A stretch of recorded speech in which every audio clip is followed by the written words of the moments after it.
And I find that DMT, the plant medicine guides, will often give you what you need and not what you want or what you state your intention to be.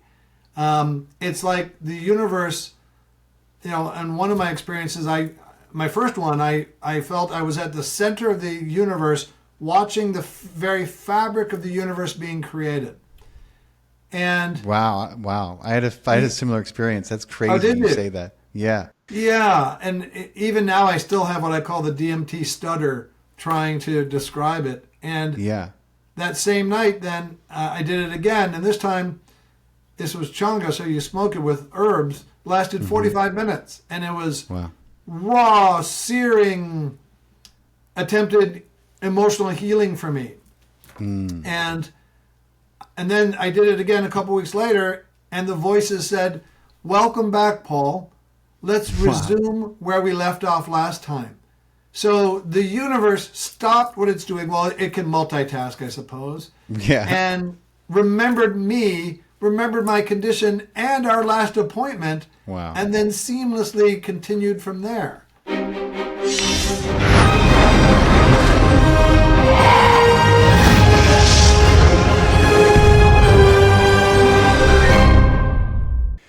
Welcome to Far Out with Faust, everybody. I am Faust Chicho, and tonight I am delighted and excited to be joined once again by my friend Paul Hynek. Let me remind you who this incredible man is and what he's been up to. He is the youngest son of the late Dr. J. Allen Hynek. And in case you're trying to recall that name, Dr. J. Allen Hynek was an astronomer who worked for the U.S. Air Force investigating UFO cases from the very beginning of the official investigative process that went on. And that was called Project Blue Book. And he is the man, his father was the man behind the History Channel's 2019 series, Project Blue Book. And of course, as I said, it's based on the real government investigation of UFOs from 1952 to 1969. Paul's dad began his investigation with the USAF as a skeptic, but by the time Blue Book ended, he was convinced that some of these UFO cases posed a true mystery.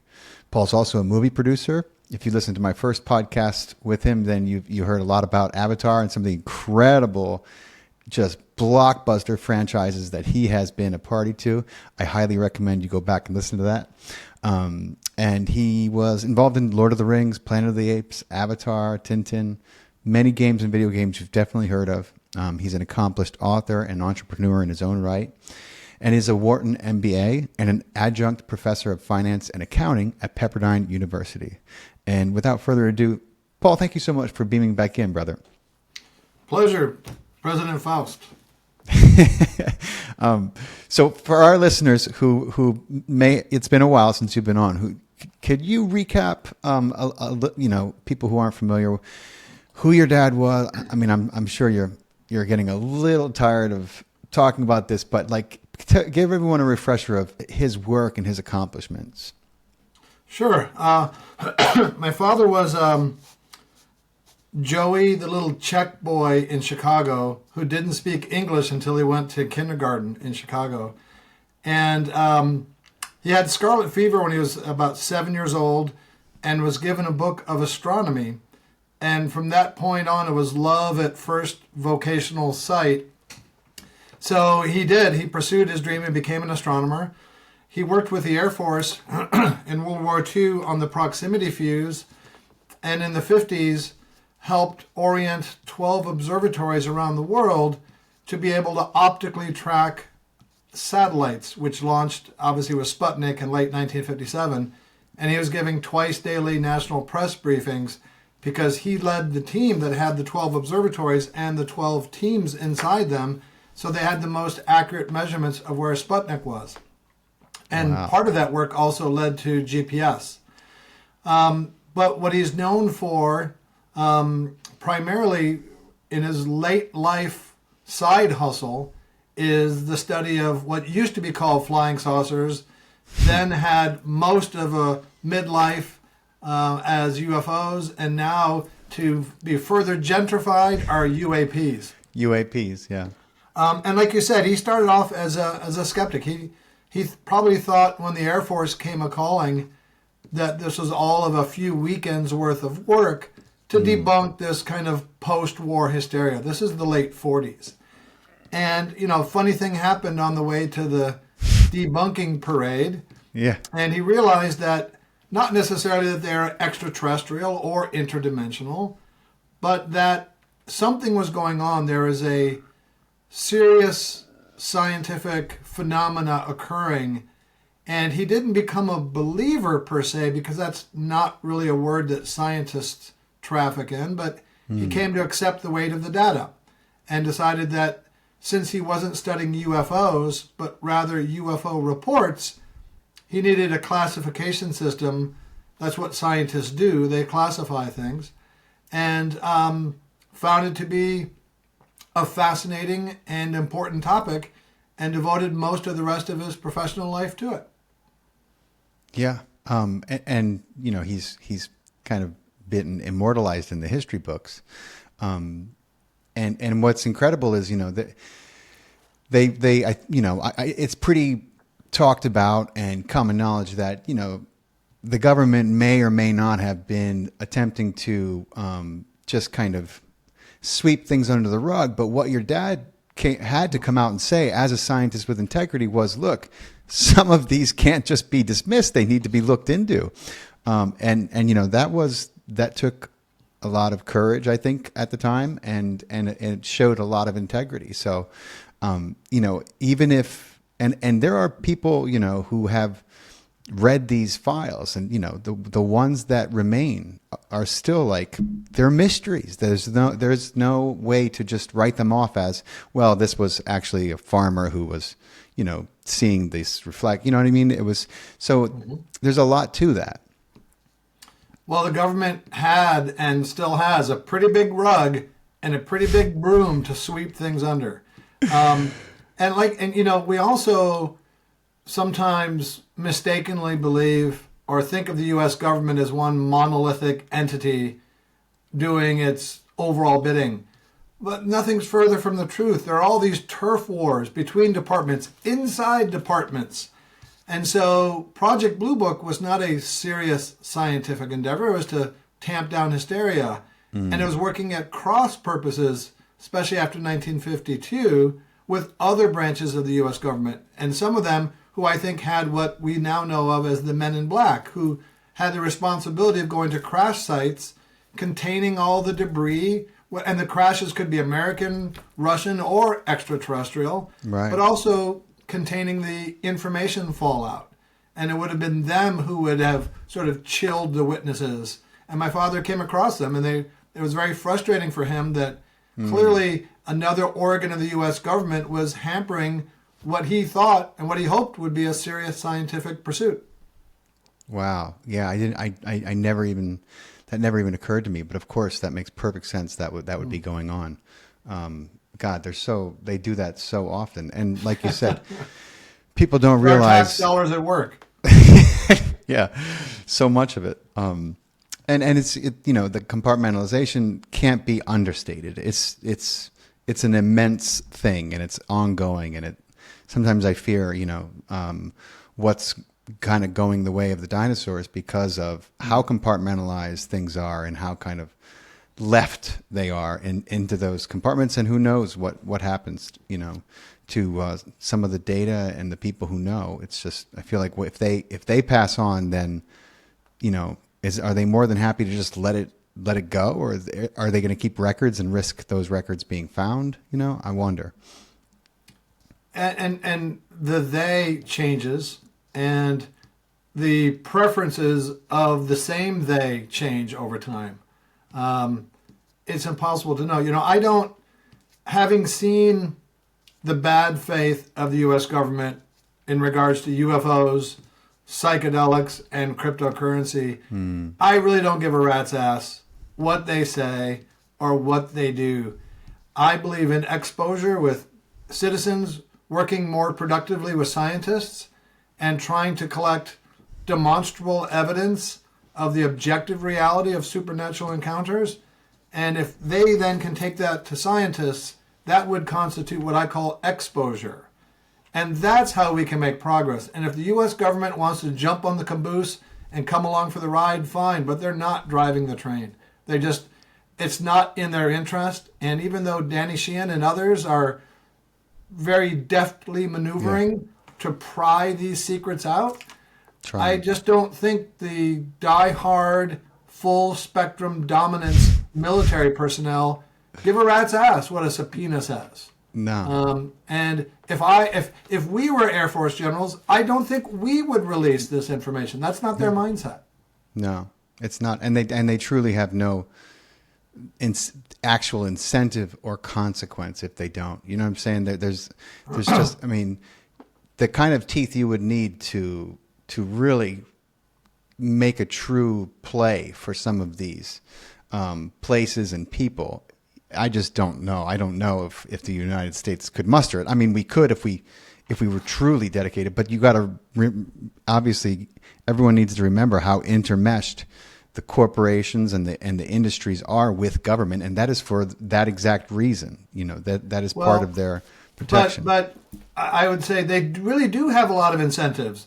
They'll be ostracized in their community. They'll lose their security clearance. They'll lose their pension. So they got lots of incentives to come ahead with this information, right? And it's, they took oaths, and they are loyal to those oaths not to disclose this information. It's just not in their nature. Yeah. And if they're sitting on the catbird seat with these great military secrets of reverse engineering propulsion systems, the last thing they want to do is have that get into the hands of the Chinese and the Russians. Right. No, I know. They would prefer to just have the patents themselves. And I don't, something has to be worked out. And I believe, like you believe, that human ingenuity and our innovative spirit will win out. And then, of course, they'll be forced to try to catch up and contain and capture, and they'll do what they do. But at the same time, I think once the cat's out of the bag with some of this technology, there's going to be no putting it back. And that's going to change the dynamics of life on this planet, I think, in a way that, while it may be chaotic at first, I think it's sure to end up being a stabilizing factor if we can keep it out in the public, as far as some of these incredible devices and what they've been known to be able to do with energy, Because we live in a world that's fighting over, quote, energy, in case you haven't noticed, resources and energy. And it's like, do we have to fight? What if we could all create all this for very little cost, Well, but I wanted to ask you, so I know we spoke a little bit about this last time, but, it must have been crazy, cool, maybe even surreal at times, knowing that your dad was working on this kind of really crazy, extraordinary thing. And I'm sure you guys had some knowledge of it. I'm sure he wasn't allowed to come home and, tell you guys over dinner what he found that day. But at the same time, you must have had impressions when he came home and from his work and when he came back from a trip or an investigation. And I'm wondering if there was ever a time when, you were like, wow, or was he often, very preoccupied with it? Did he ever come in and kind of be in a state of like, wow, like I just saw some shit, Well, I think in general, he had his mind in the stars. He's an astronomer. So you could kind of tell if like one of us did something frustrating, his mind would zoom up to Mars and just sort of scoot around the galaxy a little bit. UFOs were a big topic, and by the time I was semi-lucid, he was gone from Project Blue Book, and he could talk about things. So we had lots of conversations and people coming to the house who had seen UFOs, and so it was very open. And my mom was the editor for the International UFO Journal as well. Oh, wow. So, yeah, my father corrupted my mom. And, yeah, it was a family affair. I remember I used to get paid like a penny per one that I stapled together, something like that. Nice. And, yeah, we would talk about it all the time. We had lots of questions, and it was a very open environment. And one of the takeaways I got from my father is that, I don't focus so much on this or that case, but rather on the patterns in the data. and less on photographs and more on the credibility of the witness. Like we talked about, like Air Force folks, what's their motivation? What's their incentive? Why would an Air Force pilot come forward risking his career, certainly not advancing more quickly, Right. and reporting a UFO? They are, and they will be dismissed by the Air Force, even though they are their own employees who they trained. They've got very good eyesight. They're Yes. cool under fire, literally. They have checklists. They are trained observers for objects in the sky. Mm-hmm. They can report simultaneously with somebody next to them. They have diagnostic instruments that can corroborate what they see. And a lot of them don't write books and go on lecture tours. No, they don't. There's really no, you cannot use that. People love doing that. Oh, he's going to write a book, or he's trying to make money. I'm like, no, he's not. He's just trying to tell the truth, and it's not going to be fun for him. Do you understand? You know what I mean? Like, why would anyone want to put themselves up against that machine unless truly they had something to say? Yeah. I don't think people realize that. It takes a lot of courage and guts. And, a lot of them are like that. And you can see, or I felt in talking to them sometime soon after their experience, that they were traumatized. And that clearly, and my father would say, my father was asked about the case in Pascagoula, Mississippi in 1973 with Charlie Hickson and Calvin Parker, which he investigated thoroughly, if it happened. And he said, how the hell should I know? I wasn't there, but I believe they believe it happened. Yeah. Which is as far as a scientist can go. Right. And when you meet people who, and I've met a lot in my life who seemed very intelligent, quite lucid, consistent over the years. Their reports, where they held together from the beginning of what they experienced to the end. And they had no real motivation, and they weren't always eager to talk about it, and didn't write books, didn't go on lecture tours. Those type and had good eyesight and good health, intelligent. Mm-hmm. Those people, it's just hard to just dismiss out of hand that they're crazy or mistook, Venus coming up over the horizon for a, man-made craft. Right, right. And, I'm looking at your dad's career, and like, what would you say his greatest achievements are? Even like not even just including Project Blue Book, which was obviously, one of the things he got most famous for. But I think that his work was, crucial to the disclosure movement today. And I'm wondering what would you say his greatest achievements are? Well, regarding UFOs, I would say that he, in large part, single-handedly took a he transformed little green men and ray guns into something that adults could talk about seriously. And in part, that comes from the movie Close Encounters of the Third Kind, which really helped legitimize the phenomena and allow people to say, I've had something happen to me. I don't know what it is. I didn't ask for it.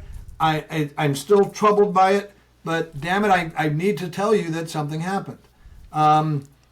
Because he was a very credible figure. He was a very avuncular professor with a great background who started saying it, nothing to see here, and then said, you know what, I'm sorry, there is something. Let's all take a look together.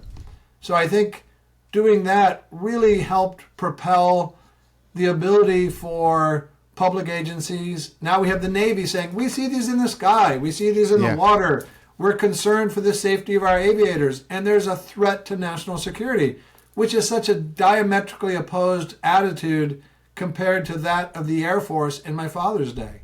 So I think that would be his legacy in the UFO field, is just making people feel comfortable coming forward and making it not a laughing stock situation, but something that people have genuine scientific interest in now. Yeah. And I do enjoy that about what Danny Sheehan is trying to do with New Paradigm Institute and educating people and getting people to realize that there is legitimate science here to study. Like, no question about it. We have a lot of material already, and that's not to mention what's been obviously kept from the public in a lot of the underground projects. I like you. I look at the people who are speaking, and I being an actor for 20 years and and really honing that craft and being dedicated to it. I like to think, I don't know if it's true or not, but I like to think it really allows me to ascertain if someone is sincerely speaking or kind of repeating a story or fabricating in a way. And I've seen just so many people talk about working on some of these projects, and they're absolutely sincere. Many of them are traumatized. Many of them are, have had their lives, attempted on. And when they talk about that, they can't hide that emotion. Yeah. It comes up in their eyes, and you can see it. And this person, whatever happened to them, whatever they saw, it was real for them. Yeah. They found themselves in the shit, and literally they may not make it out because of what they encountered. And I'm not talking about extraterrestrials. I'm just talking about some of the black projects, the deep blackout projects that SEALs and different Army Rangers have stumbled across by accident and found themselves at gunpoint, being looking at what appears to be a 50-foot UFO hovering, with men on it, not ETs, but men, so it's like, whoa, and again, that's like you said, we can't wait for the government because I think a good example of what you said is my friend Kevin Day, who was the radar operator on the USS Princeton in the same carrier group as the Nimitz in 2004. And they saw multiple objects over multiple days. They were captured on gun camera footage, which has been seen by many, on radar, and Kevin was the first to pick them up on radar, and in high-powered binoculars from the ships. And Kevin is a dyed-in-the-wool Navy man. He didn't want to be involved with this, and whenever he talks about it, it's as if a slight gust of wind will reduce him to tears because it was so traumatic for him. Wow. And the first thing he will bring up when he's asked about this is his concern for the safety of the Navy aviators. That's, then he will start to wax theoretical about where they may come from or what they may do. But his primary concern is also always the safety. And if you're someone who's looking to make a quick buck or some way, that's not the best horse to ride in on, is concern about safety. You'd go much more for exotic propulsion and theories and things like that. Yeah. But you can just tell that to this day, 20 years later, he's still not quite right with this. Yeah. And he's not alone. There's a lot of, you're talking about probably tens of thousands of cases that are many of them are consistent, and that's the even crazier thing. When I talked to Danny Sheehan, he was telling me about, I think was Paul, what was Mac's name? Paul Mac? John Mac. Yes. And about what happened to him. He was kind of put in a similar situation. They were sending him these people, and his job was going to be to, write them off and just make sure that people know they're crazy. And he was listening to them, and he's like, "Wait a minute, these are military people. They're not crazy at all. They're risking everything to come talk to me." And then they came down on him because he was trying to do his job with integrity. And it's like, man, it's just the same. Seems to be the same process that they end up putting people through. It's wild. And, Danny is amazing. He's a good friend of mine and a business partner. And if anybody can pry these secrets out of the government folks, it's him. Harvard-trained lawyer, worked with John Mack, the Pentagon Papers, Karen Silkwood, Iran-Contra. Studied under Kissinger. My God. Worked with the Vatican for 10 years and has probably met maybe 8 presidents or so. And one of the things he did was genius. I mentioned that Air Force generals are there for full spectrum dominance, not compliance. But so Danny went and met with several agencies, inspectors general. Their job is compliance.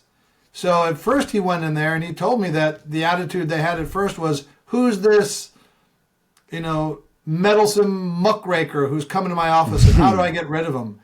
But when Danny explained the finer points of the legislation to which they were now legally bound, they did a 180 in how they felt about Danny, because now Danny was helping them form them of how to do their job. And they started contacting the inspectors general in other departments. And that is a way that I could see some type of disclosure happening, whereas it never would have without that kind of maneuvering. Absolutely. And we need that kind of community and like a bottlenecking of, just enough to where they cannot staunch it or stop it before just enough of the truth comes out in a way that is just like, well, there you have it. I mean, we're probably never going to get a smoking gun, not when it comes in terms of, they'll just say they'll debunk it or say it's fake, but there's a lot of ways that we could be surprised. That's for sure. But I don't think that people are waiting for, these craft to land. And I'm like, listen, I think that's the last thing we need at this point right now. I think maybe they better hold off, considering the state of the United States and the world right now. I don't know if that would help things, and if you're talking about extraterrestrials, then I don't think they're here to create mass chaos and panic, or they would have probably landed already, maybe in mass, so people who say that, I'm like, you have no idea what you're asking for. That, that would create mass chaos and panic. People would be, I mean, it would be nuts. And not that it would be nuts for people probably like you and I, we would be excited, but I think the vast majority of people are going to shit bricks. You know what I mean? They're not going to be able to be cool about it. So, I believe they have the butterfly effect, some small thing across the world and markets panic. There's a lot to unpack in what you said. If, let's say, for shits and giggles, the U.S. government and maybe proxy governments around the world have aliens and reverse engineer propulsion systems like Bob Lazar has said. And they have all these wonderful things. And disclosure is a very difficult thing, because we used to think of it as sort of a archetypal event where a saucer lands on the lawn of the White House and a Walter Cronkite type narrates it. This is not your father's disclosure anymore. Half the country won't believe the administration. But also, if there are aliens here, to your point, Faust, clearly they don't mean to cause harm, because we'd be dead. Yeah, exactly. And, quite simply.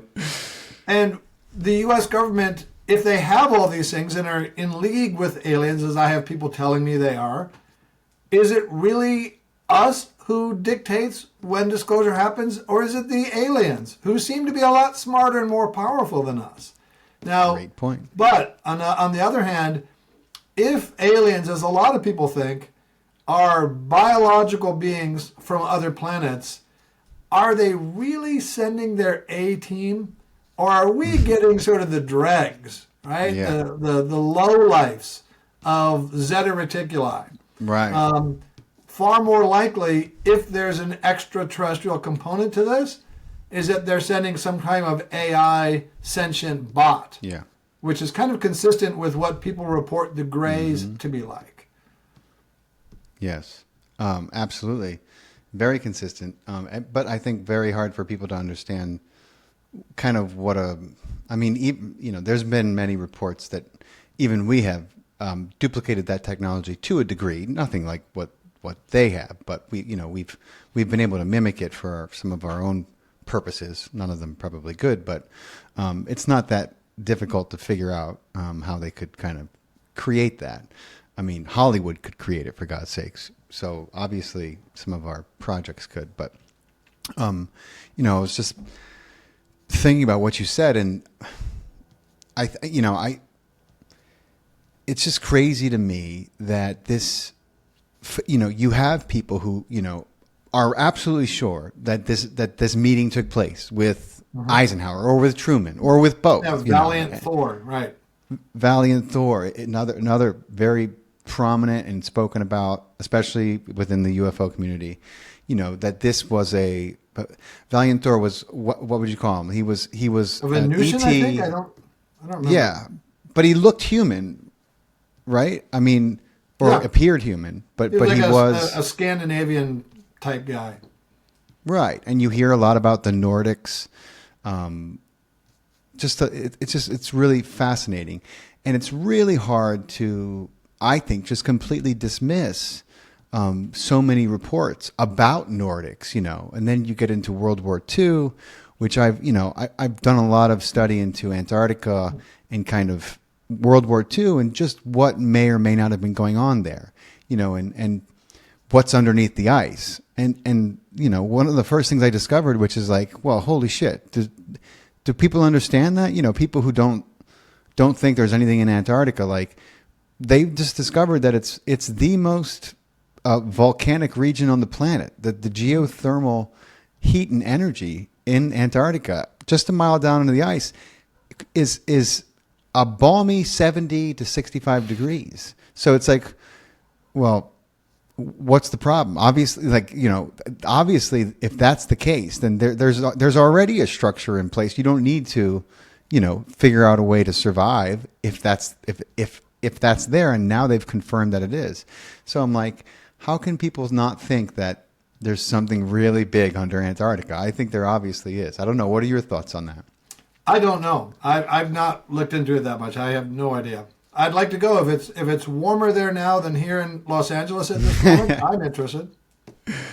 Linda Moulton Howe. I don't know how you feel about her. I have a lot of respect for her. Mm-hmm. She did a great little documentary on. She had two whistleblowers. She does come up with some incredible soldiers and people who are willing to talk to her. They trust her. And she had these two guys who went out there and they went into very great detail. One of them had a Texas accent I recognized. Their voices were a little garbled, but you can't hide that Texas accent. Well, I mean, I've studied accents being an actor. And the other guy was part of the party. And these guys, I mean, they were so you can't get more military. They were like, yes, ma'am. Yes, ma'am. Like every answer was sincere, and they just described what they learned and what they saw when they were brought in. They were there to take a photographer out, but they had no idea what they were getting into. And it's just like, you watch that and you're like, clearly something of great technological, advancement and import is in place already. You have a lot of people who have spoken about it. So I don't know. I feel like at some point, maybe the ice is going to melt, and then what are they going to do? I don't know. Maybe that's why they're trying to keep the planet cooler. If they're there, they probably have chillers to keep the ice from melting, even with climate change. That's true. That's very true. Yeah, I'm always like, why do they keep? Are they geoengineering? And if they're geoengineering to block the sun's rays to keep the heat, then are they doing it to keep the ice? Is that what the game is? I don't know. That's a different podcast, though. So I would love for you to talk a little bit about your book, the UFO Technology Handbook. This is such a fantastic title, like for saving the environment and understanding the universe. Can you talk a little bit about what inspired you to write that book and some of the ground it covers? Yeah, I have a co-author, Lamont Wood. So the book is a exercise in thinking about sort of escalating difficulties for propulsion technologies if we're going to send a craft from point A to point B, right? Which is not the only explanation for the phenomena, But if we're going to do that, what are some of the ways that we could do that, and what are the drawbacks? So it's a engineering survey of the types of technologies that could be used to get to other planets. Perhaps my favorite is the work of Philip Lubin at UC Santa Barbara, who is the world leader in photonic propulsion, which is using lasers to accelerate a craft to close to the speed of light, and then also successfully, hopefully, stopping it or slowing it down. That's one of the more exotic methods proposed in the book. My father used to say that when you start thinking about traveling intergalactic distances, or interstellar, let's say, you have to be careful not to have both feet firmly planted in the last century, because more likely than not, they're not using Werner von Braun rocket-style boosters to get to planets that are light years away. No, there's just, and if they had to, which I don't believe for a moment that they do anymore. Although you go see, and don't get me wrong, Interstellar is a great movie. I enjoy it every time I watch it. I've seen it many times. But even in that movie, to a large degree, they're using fuel propulsion. And so at least they have wormholes, and they're using portals, which I think is actually much more realistic than people realize, as far as getting around the galaxy and solar systems. But even in that movie, they're like, they're burning fuel and worried. And I'm like, we went so far, but yet we still got like this training wheels on. So I don't know. One day they'll make a movie, I think, that will, more kind of encapsulate some of the things that have come out through people like Bob Lazar and Emery Smith and a few other guys who came from underground and found a way to keep a voice and not be completely dismantled by the machine. But the other thing that you and I have in common is a healthy love and respect for the power of psychedelics. So just to pivot a little bit from, and then maybe we'll go back to the out of this world stuff, because psychedelics can absolutely be cosmic and out of this world, as you know. And I know that your parents, they were very tolerant and patient with you guys as far as understanding and learning about psychedelics, and what I want to know is, like, how does it apply and affect the UFO phenomenon aspect of it? Like, are the two, is there any intermingling? Okay, so I don't remember if we talked about this before, but I may or may not have done a lot of psychedelics in my long hair days. Just to mess around. Yeah. And then I gave up most drugs because I started to prefer clarity over what I felt was distortion. But then 7 or 8 years ago, I was meeting with a friend who said, "Hey, Paul, where does your dad think UFOs come from?" And I said, "Well, he doesn't know, but he doesn't think that the entire phenomena can be explained by extraterrestrial visitation. So maybe interdimensional." He said, "Oh, you need to read a book called Alien Information Theory." And I said, "Oh, I love the title. What's it about?" He said, "DMT." Okay, I'm drawing a blank. Don't know what that is. And he said, "Oh, I guess," figuring that I looked like a guy who would know right away what DMT is.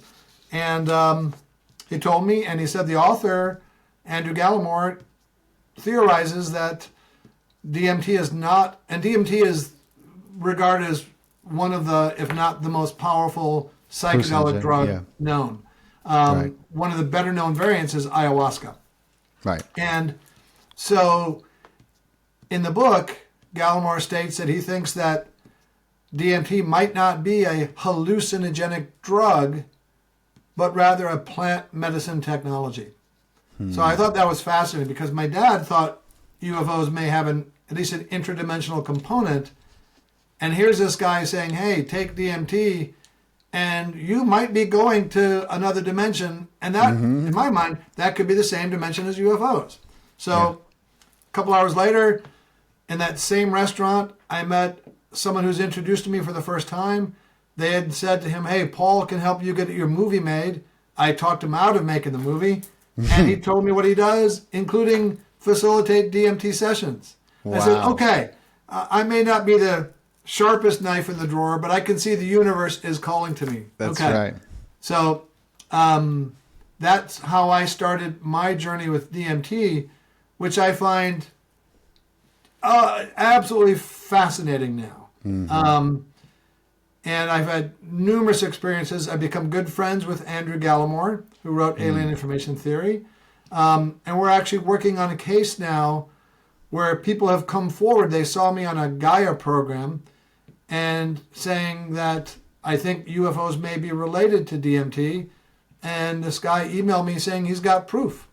So Andrew and I are now in the process of evaluating the evidence they have. We would be overjoyed to write a paper and present what we feel to be compelling evidence. Absolutely. When I did DMT the first time, I said, hey, well, first, hello, thanks for having me. Are you what we feel to be aliens and UFOs? And they said, we can't explain in a way that you would understand. And so I have felt, to your point, Faust, that DMT is related or could be related in some way to the UFO phenomena. And I'll go a bridge further. I think that all what we call supernatural phenomena, to the extent that they are real, may well have a common spiritual substrate.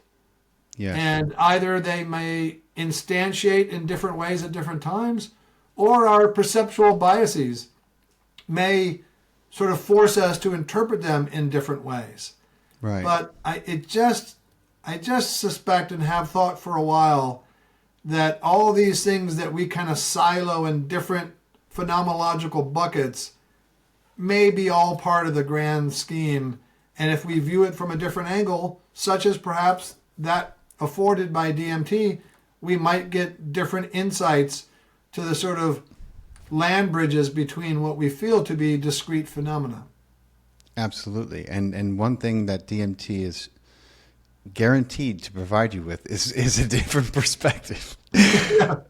So, there's that. I've had some remarkable experiences both in plant ceremonies and, just typically in a kind of using DMT in the right set and setting. And, I read Rick Strassman's book and I had been doing a lot of meditation, and some of the meditation and breath work I'd been doing was designed to trigger and release some of the body's endogenous DMT, because we all have DMT in our bodies all the time. I think most plants and animals do. I think there's some exceptions, of course, but the experience that I was having, I was kind of reaching for it. And of course, just like you said, or I should say like Rumi said, but your experience as well, like what you're looking for is looking for you. So the moment DMT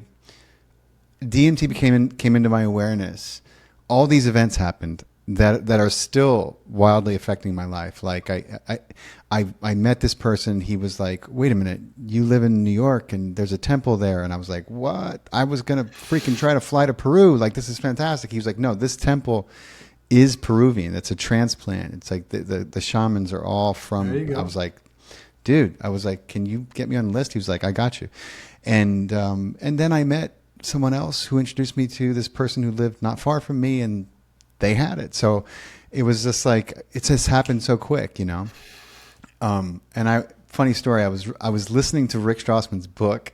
I was driving upstate in the dark, and there's a part in the book when one of the people who is experiencing DMT says, like here we go, like one of those crazy lines that gets repeated. And as I'm listening to the book, and he says that, my sensor goes off as if someone is too close to my car, and I'm like, huh. And it stays on, until he's done with that section, and it goes off. I was like, this is fucking just spooky. Like, what's going on? Why is it's never ever done that? Like, it only happens if a car is on that left-hand side and it's an alert. But I was like, this is crazy cool. I don't get really freaked out or scared, but I'm like, I just feel like you're right. It's connected. We have such a limited capacity to perceive with our eyes. And everything in the universe is basically just out of sight. And so the astral, when you get into the supernatural, and I just feel like it's all connected. It's just hard for humans to perceive it right now. Yeah. But yeah, so that's a fantastic, and there's a lot of people who share that experience and phenomenon with somehow DMT being, I don't want to say a gateway, but a way to begin to perceive these other dimensions. And some of those dimensions have beings in it. And it's safe to say those beings are not human. I don't know what you want to call them, But and I found a real duality in the experiences with DMT, and there's different forms to do it. But there's the sort of exploratory. Well, first there's the purgatory and the exploratory. The purgatory is ayahuasca and kombu, which will make you perhaps throw up and get rid of toxins. And it's this intense abuelita-led experience of toxin removal. Then there's the exploratory branch, which is changa and DMT and bufo and 5-MeO. Mm-hmm. Within that exploratory branch, which is I'm more familiar with, there is the, whether you go somewhere, or as Gallimore says, a world is built in your brain, it's that exploratory thing. I'm going to see the world. I'm going to the universe. I'm going to ask questions. And then there's the deeply introspective, emotional, cathartic experience. And I find that DMT, the plant medicine guides, will often give you what you need and not what you want or what you state your intention to be. It's like the universe, and one of my experiences, my first one, I felt I was at the center of the universe, watching the very fabric of the universe being created. And wow, I had a similar experience. That's crazy. Oh, did you say that? Yeah, really fucking mind blowing. Like, yeah, and even now I still have what I call the DMT stutter, trying to describe it. And that same night, then I did it again, and this time, this was changa, so you smoke it with herbs. Lasted 45 minutes, and it was raw, searing, attempted emotional healing for me. And then I did it again a couple weeks later, and the voices said, "Welcome back, Paul. Let's resume where we left off last time."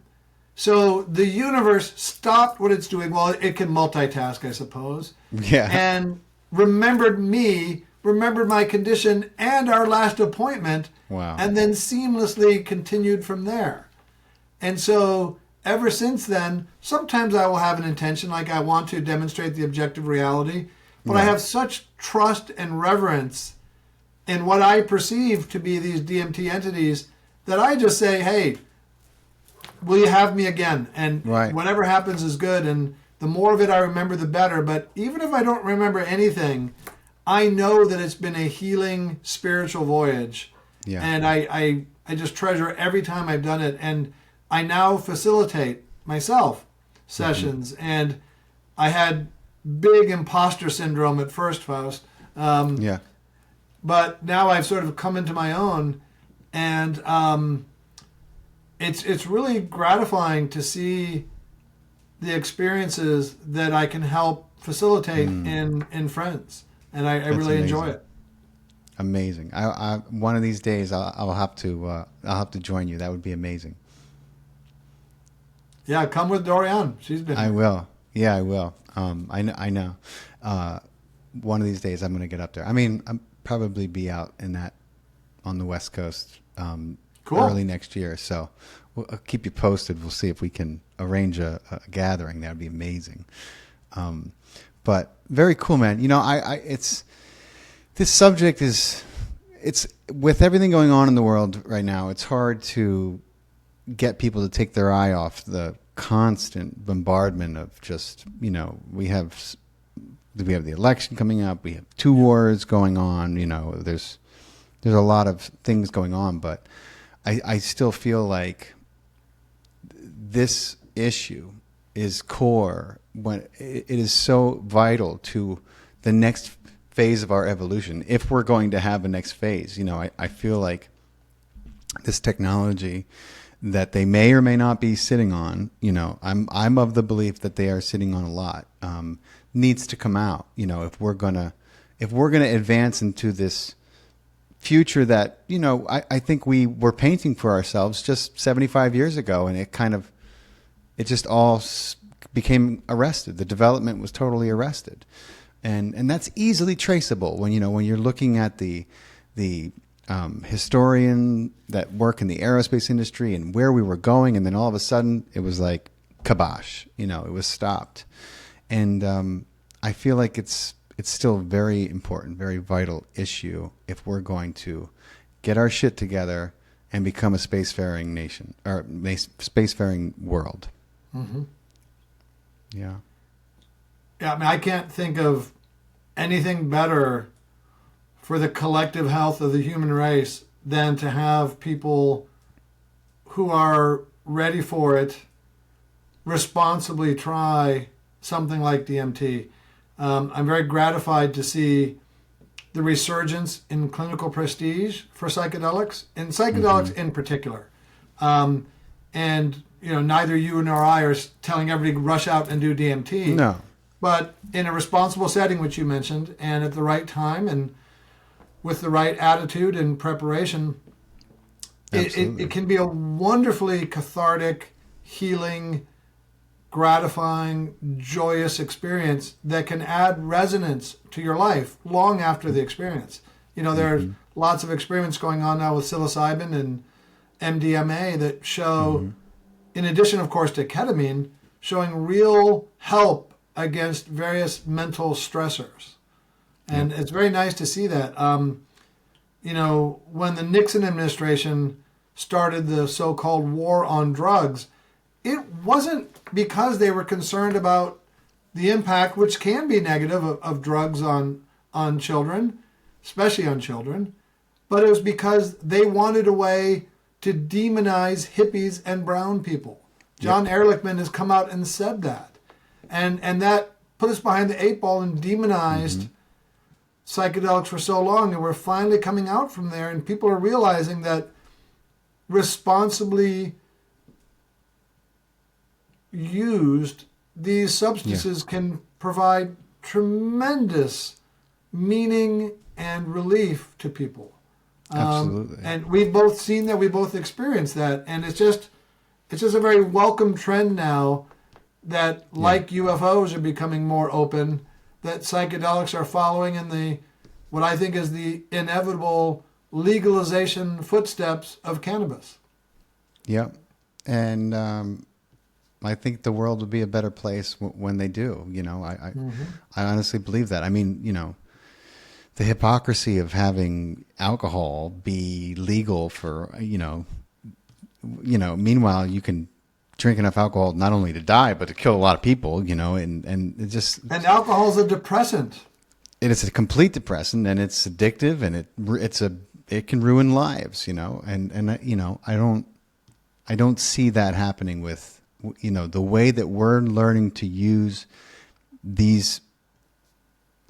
I mean, many of them are at least partially synthetic, but then you have DMT, which is, you know, it can be synthesized, but you know, ketamine, and you're talking about people who have PTSD and who have enormous trauma, who are finding a way through it and then starting to live normal lives, not because of pharmaceuticals, but because of these treatments. And that is remarkable. That is giving someone their life back. So it's just, it has to happen. We got to keep moving forward with it. So it's really cool. And it's awesome to hear you talking about it and sharing your experience. And I appreciate it. One of the things I've learned in being a facilitator and trying to orient people is what I call reinterpretation. So we're pattern-seeking mammals. So it's part of our evolutionary hardwired system that when we confront something or when we experience something, we want to categorize it. Good, bad, scary, helpful, fun, whatever. And it can be very difficult for us to subsequently reevaluate our initial examination. But DMT and other psychedelics can afford you a bit of a buffer. So one example was I sat with a friend of mine for a ceremony, and I asked her afterwards, how was your experience? And she said, well, there's this part, it was awful, where these mosquitoes were coming at me. And wow. And then she said, but then I said, wait, no, they're coming in to clear out my toxins. Wow. And that ability, and I've seen that play out with other examples, that ability to experience something and make a judgment and then say, oh, no, maybe it's this. I think psychedelics help give you that mental latitude or flexible thinking. And that's a very good skill or trait in life overall. So that's Absolutely. One example of things I've seen that people can kind of hone and work their muscles in a DMT experience, which is once you get over the feeling of being overwhelmed, you can then exert some agency. You can try to influence, maybe not control your experience, but just like Viktor Frankl said, you have control over how you respond in any situation. And I think psychedelics give you a little bit of sandbox in which to play and then carry that flexible thinking into your waking life. That's right. And that's why people who, do have more of a, I don't want to say Zen mind, but there are people who are more go with the flow than others, and people who meditate tend to have a great experience when they go into these environments and try these things. They're just because they're already in the habit of just riding it out, riding the wave, not letting it get throw you off. And it's certainly a challenge. And look, if you're called to it and you feel like, then you're going to do it. You're going to find it. No one's going to convince you. I think you got to be really called to it. And some of us are. And I don't have any regrets. In fact, I'm looking forward to my next journey. Likewise. But Paul, tell everyone where, how they can keep up with you, where you're speaking next. I know you've been very busy speaking. I think you're going to go to the Conscious Life Expo. I think I saw you on that list. You got a few things coming up, right? Yeah, I'm leaving on Friday to speak to MUFON, which is the largest UFO organization in Philadelphia. I had to cancel speaking on a cruise and speaking at an AI conference last month because I messed up my leg. And now next week, my brother Joel and I are filming some spots for a potential new show that we would host on the History Channel. Nice. That's awesome. I look forward to seeing how that comes out. Very cool. So do you have a website? I know you're not big on social media, but I know you're also very busy. Is there like a way people can keep up with what you're doing in case they're in a city where you're going to be speaking, they can go hear you? I'm on Twitter, Paul Hynek, my name. That's the best way, the only way. I'm not very good. Like I haven't posted about, maybe I did post about the MUFON thing, but yeah, that's where I would go. Okay, cool. Yeah, and you can always, listen everyone, you can always just search Paul's name and then all the places he's speaking is going to come up in the search results. That's what that's an easy thing to do. But search me down like the scurvy dog I am. that's right, run you down. But Paul, it's great to reconnect with you, man. It's great to catch up with you.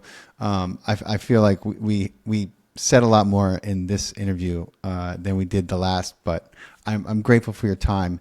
For everyone who's listening, thank you. If you are not subscribed, please don't forget to hit the subscribe button, because like 75% of people who listen to my podcast are not subscribed for whatever reason. I don't know. Maybe they're, but I encourage you to, so you don't miss the next episode. And also if you're listening on Audible or iTunes and Spotify, please drop us a review if you enjoyed the podcast. And Paul, thank you again. I appreciate your time. My brother. pleasure. You take care, and I'll probably see you. I think I'm going to try to get to the Conscious Life Expo. All right. So Cool. I hope to see you, brother. Awesome, man. Take care.